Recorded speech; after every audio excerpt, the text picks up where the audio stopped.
ನಮಸ್ಕಾರ ಆತ್ಮೀಯ ವಿದ್ಯಾರ್ಥಿಗಳೇ. ಇವತ್ತು ನಾವು ವರ್ಗ ಬಹುಪದೋಕ್ತಿಗಳ ಶೂನ್ಯತೆಗಳನ್ನು ಕಂಡುಹಿಡಿಯೋದು, ಜೊತೆಗೆ ಶೂನ್ಯತೆಗಳ ಮತ್ತು ಸಹಗುಣಕಗಳ ನಡುವಿನ ಸಂಬಂಧವನ್ನು ತಾಳೆ ನೋಡೋದು. ನೆನಪಿಟ್ಕೊಳ್ಳಿ, ಬಹುಪದೋಕ್ತಿಯಲ್ಲಿ ಅತ್ಯಂತ ಮುಖ್ಯವಾಗಿರ್ತಕ್ಕಂಥ ಪ್ರಶ್ನೆ ಇದಾಗಿದೆ. ಯಾಕಂದರೆ 2024ರ ಒಂದು ಪಠ್ಯಕ್ರಮದಲ್ಲಿ ಏನು ಮಾಡಿದ್ದಾರೆ ಅಂತಂದರೆ ಪಿ ಆಫ್ ಎಕ್ಸ್ ಮತ್ತು ಜಿ ಆಫ್ ಎಕ್ಸಿಂದ ಭಾಗಿಸ್ತಕ್ಕಂತಹ ಒಂದು ಕ್ರಮ ಇತ್ತು. ಅದನ್ನು ಈಗ ತೆಗೆದಿರೋದ್ರಿಂದ ಇದಕ್ಕೆ ಅತ್ಯಂತ ಪ್ರಾಮುಖ್ಯತೆಯನ್ನು ಕೊಡಲಾಗುತ್ತೆ. 100% ಈ ಕ್ವಶನ್ನು SA1 ಇರ್ಬೋದು, ಪ್ರಿಪೇರ್ಡ್ ಇರ್ಬೋದು, ಹಾಗೆ ಆ್ಯನ್ಯುವಲ್ ಎಕ್ಸಾಮಲ್ಲೂ ಕೂಡ ಪ್ರಶ್ನೆಗಳನ್ನ ಕೇಳೋ ಸಾಧ್ಯತೆ ಇದೆ. ಹಾಗಾಗಿ ದಯವಿಟ್ಟು ಎಲ್ಲರೂ ಕೂಡ ಇದನ್ನು ಚೆನ್ನಾಗಿ ಪ್ರಾಕ್ಟೀಸ್ ಮಾಡಬೇಕು ಅಂತೇಳಿ ತಮ್ಮಲ್ಲಿ ವಿನಂತಿ ಇದೆ. ಓಕೆ, ಈಗ ಇದನ್ನು ನಾವು ಸಾಲ್ವ್ ಮಾಡ್ತಕ್ಕಂಥ ಒಂದು ಕ್ರಮವನ್ನು ನೋಡೋಣ. ಸೊ ಈಗಾಗಲೇ ನಮಗೆಲ್ಲ ಗೊತ್ತಿರೋ ಹಾಗೆ ಇಲ್ಲಿ ಒಂದು ವರ್ಗ ಬಹುಪದೋಕ್ತಿ ಇದೆ. ಈ ವರ್ಗ ಬಹುಪದೋಕ್ತಿಯಲ್ಲಿ ನಾವು ಇವೆರಡು ಸಂಖ್ಯೆಗಳನ್ನು ನಾವಿಲ್ಲಿ ನೋಡ್ಕೊತೀವಿ. ಸೊ 2 × -5 ಏನಾಗ್ತದೆ, -10 ಆಗುತ್ತೆ. ಪ್ಲಸ್ ಇಂಟು ಮೈನಸ್ ಆಗುತ್ತೆ, 2 5 10 ಆಗುತ್ತೆ. ಸೊ ಇಲ್ಲಿ 10ರ ಅಪವರ್ತನಗಳನ್ನು ನಾವು ನೋಡ್ಕೋಬೇಕಾಗುತ್ತೆ. ಅವುಗಳ ಸಂಕಲನ ಅಥವಾ ವ್ಯವಕಲನದಿಂದ ಉತ್ತರ ಏನಾಗಬೇಕು, -3 ಬರಬೇಕು. ಆ ರೀತಿ ಎರಡು ಸಂಖ್ಯೆಗಳನ್ನು ನಾವು ತಗೊಂಡಾಗ ನೋಡಬೇಕಾಗುತ್ತೆ. ಸೊ ನಮಗೆಲ್ಲ ಗೊತ್ತಿರೋ ಹಾಗೆ 2 5 1 ಬರುತ್ತೆ, ನೆಕ್ಸ್ಟ್ 10 1 1 ಬರುತ್ತೆ. ಸೊ ಇವುಗಳಲ್ಲಿ ನಮಗೆ ಸೂಟೇಬಲ್ ಆಗ್ತಕ್ಕಂತಹ ಒಂದು ಸಂಖ್ಯೆ ಯಾವುದಪ್ಪ ಅಂದರೆ ಅದು 2 ಮತ್ತು 5 ಆಗಿರ್ತದೆ. ಸೊ ಹಾಗಾಗಿ 2 ಮತ್ತು 5 ನಾವಿಲ್ಲಿ ತೊಗೊತೀವಿ. ಸೊ ಇಲ್ಲಿ ಉಳಿಕೆ ಏನಾಗಬೇಕು, -3 ಆಗಬೇಕು. ಅಂದರೆ ಕೂಡಿಸಿದಾಗ ಅಥವಾ ಕಳೆದಾಗ -3 ಬರೋದ್ರಿಂದ ದೊಡ್ಡ ಸಂಖ್ಯೆಯ ಚಿಹ್ನೆ ಏನಾಗ್ತದೆ, ಇದು ಮೈನಸ್ ಶೇಷ ಹೇಳೋದ್ರಿಂದ ದೊಡ್ಡ ಸಂಖ್ಯೆಗೆ ಚಿಹ್ನೆ ಕೂಡ ನೀವು ಮೈನಸ್ ಹಾಕೋಬೇಕಾಗುತ್ತೆ, ಇದಕ್ಕೆ ಪ್ಲಸ್ ಹಾಕೋಬೇಕಾಗುತ್ತೆ. ಸೊ ಈ ರೀತಿ ಇದು ಸಂಖ್ಯೆಗಳನ್ನು ತಗೊತೀವಿ. ಸೊ ನೆಕ್ಸ್ಟ್ ಇಲ್ಲಿ 2x² plus 2x minus 5x minus 5. So ಈ ರೀತಿ ಸಂಖ್ಯೆಗಳು ಬರ್ತವೆ. ಸೊ ಇಲ್ಲಿ ನೀವು ಕಾಮನ್ಗಳನ್ನು ತೊಗೋಬೇಕು. ಸಾಮಾನ್ಯ ಏನೇನು ಅಂಶಗಳಿದಾವೆ ಇಲ್ಲಿ ನೋಡಿರಿ, 2x² ಇದೆ, ಇಲ್ಲಿ 2x ಇದೆ, ಎರಡು ಕಾಮನ್ ಇದೆ. ತದನಂತರ ಇಲ್ಲಿ x² ಇದೆ, ಇಲ್ಲಿ x ಇದೆ, x ಕೂಡ ಕಾಮನ್ ಇದೆ. ಹಾಗಾದರೆ ಇಲ್ಲಿ x² x ತಗೊಂಡಿರೋದ್ರಿಂದ x ಅಷ್ಟೇ ಉಳಿಯುತ್ತೆ, ಪ್ಲಸ್ 2x ಒಟ್ಟಾರೆಯಾಗಿ ತಗೊಂಡಿರೋದ್ರಿಂದ ಗುಣಾಕಾರದ ಅನಂತ ಅಂಶ 1 ಉಳಿದಿರ್ತೀವಿ, 1 ಮಾತ್ರ ನಾವಿಲ್ಲಿ ತೊಗೊತೀವಿ.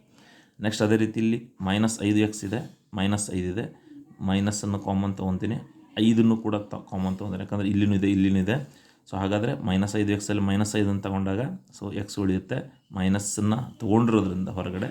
ಸೊ ಇದು ಪ್ಲಸ್ ಆಗುತ್ತೆ, ಯಾಕಂದರೆ ನೀವು ಉಲ್ಟಾ ಮಾಡಿದ್ರು ಮೈನಸ್ ಇಂಟು ಪ್ಲಸ್ ಮಾಡಿದ್ರು ಮೈನಸ್ಸೇ ಬರುತ್ತೆ, ಮೈನಸ್ ಇಂಟು ಪ್ಲಸ್ ಮಾಡಿದ್ರು ಕೂಡ ಮೈನಸ್ಸೇ ಬರ್ತದೆ. ಆ ರೀತಿ ಅದನ್ನು ಅರೇಂಜ್ ಮಾಡ್ಕೊಂಡಿರಬೇಕು. ಸೊ ಈಗ ಗುಣಾಕಾರದ ಅಂಶ 5 1 5 ಆಗಿರೋದ್ರಿಂದ 5 ತಗೊಂಡಾಗ ಮತ್ತೆ ಕೂಡ ಇಲ್ಲಿ 1 ಉಳಿಯುತ್ತೆ. ಸೊ ಇಲ್ಲಿ ಫೈನಲಿ ನಾವೇನು ಮಾಡ್ಬೋದು, x+1 x+1 ಎರಡೂ ಕೂಡ ಸಾಮಾನ್ಯ ಇದ್ದಾವೆ, ಇಲ್ಲಿನಿದೆ, ಇದನ್ನು ಕಾಮನ್ ತೊಗೊತೀನಿ. ಸೊ ಹಾಗಾದರೆ ಉಳಿದಿದ್ದೇನು, 2x - 5. ಸೊ ಈ ರೀತಿಯಾಗಿ ಇಲ್ಲಿ ಪಿ ಆಫ್ ಎಕ್ಸನ್ನು ತೊಗೊತೀವಿ. ಸೊ ಪಿ ಆಫ್ ಎಕ್ಸನ್ನು ನಾವು ಸಮಾನ ತಗೊಂಡಾಗ ಸೊ x+1 = 0 ಅಥವಾ 2x - 5 = 0 ಆಗ್ತದೆ.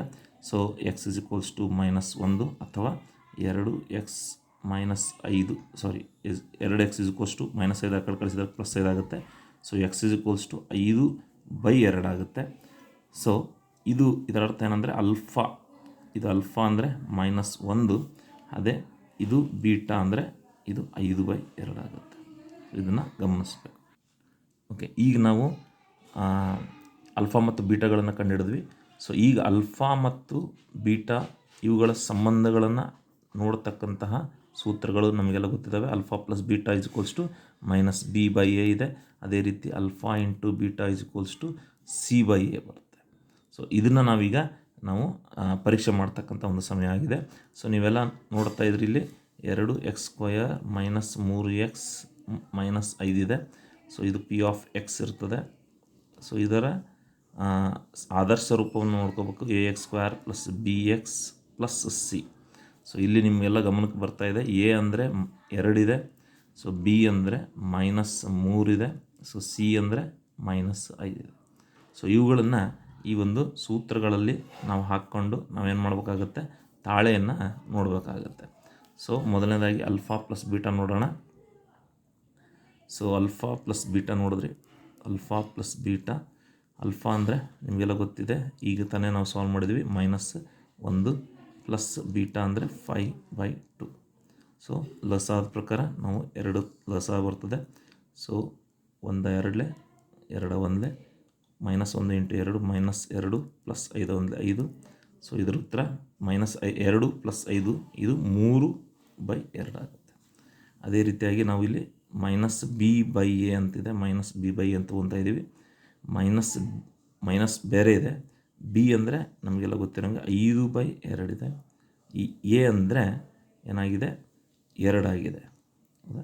ಸೊ ಇವಾಗ ನೆಕ್ಸ್ಟು -5/2 ಇಂಟು ಕ್ಷಮಿಸಿ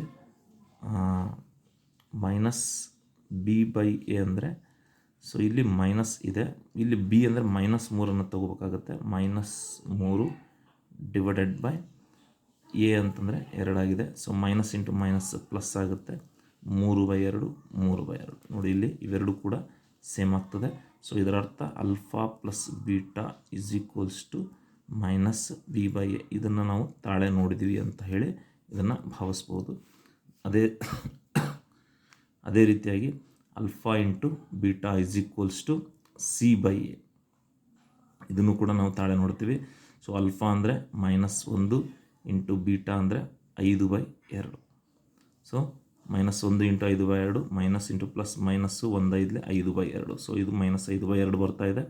ಸೊ ಈಗ c/a, ಸಿ ಅಂದರೆ ನಿಮಗೆಲ್ಲ ನೋಡ್ತಾ ಇದ್ರಿ -5 ಇದೆ, ಡಿವೈಡೆಡ್ ಬೈ ಎ ಅಂದರೆ 2 ಇದೆ. ಸೊ ಇದು ಫೈನಲ್ ಡೈರೆಕ್ಟಾಗಿ -5/2 -5/2 ಎರಡೂ ಕೂಡ ಸಾಮಾನ್ಯ ಆಗ್ತದೆ. ಸೊ ಇದರಿಂದ ನಾವೇನು ತಿಳ್ಕೊಬೇಕು, alpha into beta is equals to c/a ಇದು ಸಮನಾಗಿದೆ. ಸೊ ಇದರಿಂದ ನಾವು ತಿಳ್ಕೊಬೇಕಾಗಿರೋದು ಏನಂದರೆ, ಸೊ ಇವೆರಡನ್ನೂ ಕೂಡ ನಾವು ತಾಳೆ ನೋಡಿದ್ವಿ. ಸೊ ಈ ರೀತಿ ಕ್ವಶನ್ಸ್ಗಳನ್ನ ಭಾಳ ಇಂಪಾರ್ಟೆಂಟಾಗಿ ಇದನ್ನು ಎಕ್ಸಾಮಿನೇಷನಲ್ಲಿ ಕೇಳ್ತಾರೆ. ದಯವಿಟ್ಟು ಮಕ್ಕಳೇ ಈ ರೀತಿ ಕ್ವಶನ್ಸ್ಗಳನ್ನ ಪ್ರಾಕ್ಟೀಸ್ ಮಾಡಿ, ಹಾಗೂ ಇದು ಎಕ್ಸಾಮಿನೇಷನ್ಗೆ ಖಂಡಿತ ಬಂದೇ ಬರ್ತದೆ ಅಂಥೇಳಿ. ಈ ರೀತಿ ಕ್ವಶನ್ಸ್ಗಳು ಗ್ಯಾರಂಟಿ ಎಕ್ಸಾಮ್ಸ್ಗೆ ಬರ್ತವೆ. ಸೊ ಇನ್ನೂ ಈ ರೀತಿ ಕ್ವಶನ್ಸ್ಗಳಿಗಾಗಿ ನಮ್ಮ ಚಾನಲನ್ನು ಸಬ್ಸ್ಕ್ರೈಬ್ ಮಾಡಿ. ಧನ್ಯವಾದಗಳು.